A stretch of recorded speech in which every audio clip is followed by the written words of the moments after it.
ఒకసారి అతను చనిపోయాడు.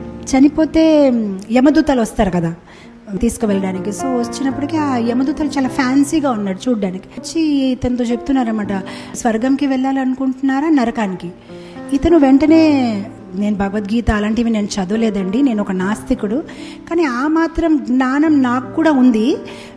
స్వర్గం చేయడానికి వెళ్ళాలంటే పుణ్యం చెయ్యాలి, నరకం వెళ్ళాలంటే పాపం చెయ్యాలి, ఇలా చాయిస్ ఏమి ఉండదు. సో మీరేదో డూప్లికేట్గా ఉన్నారు వెళ్ళిపోండి అంటే, లేదండి ఇప్పుడు అన్నీ మారిపోయాయండి, ఎప్పటి నుంచి అయితే గవర్నమెంట్ వచ్చింది పైన కూడా చాలా మార్పులు వచ్చాయి. సో ఇప్పుడు ఏంటంటే అక్కడ డెమోక్రసీ అండి, మీరు చాయిస్ చేసుకోవచ్చు, మీరు స్వర్గం వెళ్ళాలనుకున్నారా మీరు నరకం వెళ్ళాలనుకున్నారా. అవునా, ఇది చాలా గ్రేట్గా ఉందండి. అయితే నేను ఇప్పుడు ఎలా తీసుకోవాలండి డిసిషన్ అంటే, ఏం లేదండి, ఇప్పుడు మీరు నరకానికి వెళ్ళాలనుకున్నారు అనుకోండి, యూట్యూబ్ లింక్ ఇస్తాను, దాన్ని చెక్ చేయండి, అక్కడ ఉన్న ఫెసిలిటీస్ అని. మీరు స్వర్గం వెళ్ళాలనుకోండి, ఒక బ్రోషర్ ఇస్తాను, దాన్ని మీరు చదువుకోండి, మీరు ఎక్కడ వెళ్ళాలనుకుంటే అక్కడ వెళ్ళవచ్చు.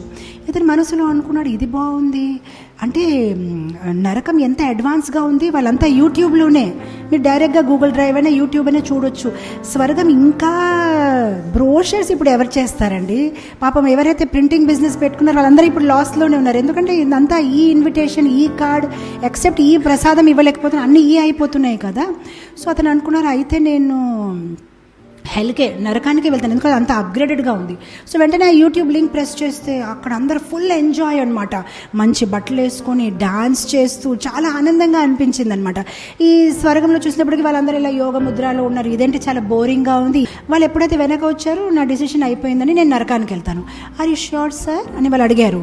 మీరు నరకాన్ని వెళ్ళాలనుకుంటున్నారు, స్వర్గం వద్దంటే, ఎస్ ఐఎమ్ వెరీ ష్యూర్, నేను నరకానికి వెళ్తాను, ప్లీజ్ టేక్ మీ దేర్ అని, నన్ను అక్కడ తీసుకువెళ్ళండి అంటే, అయితే వెరీ సింపుల్ సార్, మా సాయం ఏం అక్కర్లేదు, మీరు స్వర్గానికి వెళ్ళాలనుకుంటే ఇక్కడ మెట్లు ఉన్నాయి, ఎక్కి వెళ్ళిపోండి, నరకాలకు వెళ్ళాలనుకుంటే లిఫ్ట్ ఉందండి, కిందకి వెళ్ళిపోండి.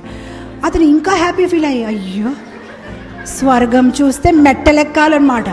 ఎవరెక్కుతారు మెట్టలు? ఇప్పుడు ఎయిర్పోర్ట్లో నడిచే అవసరం కూడా లేదు మనకి, అలా ఎక్స్కలేటర్స్ ఉంటాయన్నమాట హ్యాపీగాని. నరకాలంటే సింపుల్గా లిఫ్ట్లో వెళ్ళిపోవచ్చు నరకంకి, ఇది చాలా బాగుంది అంటే, వెరీ గుడ్ అయితే నేను వెళ్ళిపోతానండి అని వెంటనే లిఫ్ట్ నొక్కాడు అనమాట, కిందకి వెళ్ళిపోయాడు. ఎప్పుడైతే కిందకి వెళ్ళిపోయాడు, ఆ లిఫ్ట్ తాలూకా డోర్ ఓపెన్ అయిపోయి వెంటనే ఆ డిచ్లో పడిపోయాడు. ఆ డిచ్లో స్టూలు, పస్సు, చాలా చెడు వాసనము. అప్పుడు వెంటనే అరిచాడు, excuse me madam, excuse me, got me to the wrong place. Madam మీరు నన్ను రాంగ్ ప్లేస్ దింపేశారండి అంటే, no sir I just brought you to the right place, this is hell అంటే, నో మేడం నేను యూట్యూబ్లో లింక్ చూశాను, everybody is very happy, dancing, full enjoy, కానీ ఇక్కడ అంతా డిచ్ ఉందంటే, sorry sir that is our publicity department. అది మా పబ్లిసిటీ డిపార్ట్మెంట్, అది కొంచెం అలానే ఉంటుంది అడ్వర్టైజ్మెంట్, కానీ నిజంగా అలా ఉండదండి.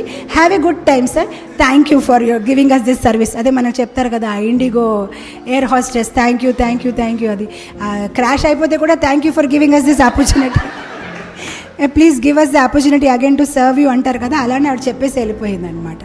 మనం పబ్లిసిటీ వెనక వెళ్ళిపోకూడదు. వీళ్ళు చాలా హ్యాపీగా అనిపిస్తున్నారు, మేబీ అది హ్యాపీగానే ఉందేమో లైఫ్ అని మనం అనుకుంటాము, but unless Krishna is in the centre nobody can be.